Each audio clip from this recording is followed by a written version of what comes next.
اگر دعائیں کرتے رہو اور اخلاص فی الاطاعت نہیں ہے، دعائیں تمہارے منہ پر دے ماری جائیں گی۔ یہ دعا کوئی میکینیکل پروسیس نہیں ہے۔ یہ جو آج بہت سے لوگ سوال کرتے ہیں کیا وجہ ہے ہماری دعائیں قبول نہیں ہوتی،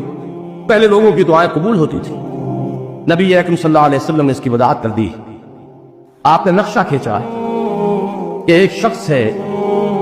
جو بہت دور سے سفر کر کے حرمین پہنچا ہوا ہے،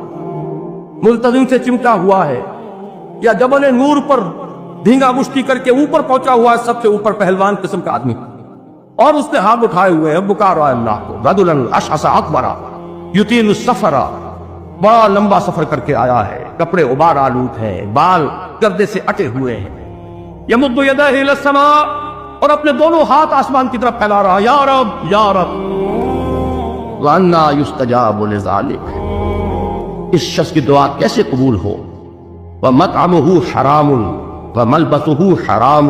وَغُذِيَ بِالْحَرَامِ، حالانکہ اس کا کھایا ہوا حرام کا ہے، اس کا پہنا ہوا حرام کا ہے، اس کا جسم حرام سے بنا ہے، حرام غذا سے تلوث بنایا ہوا ہے، یہ چیز اس کی دعا کے لیے ایک حجاب بن گئی ہے، کیسے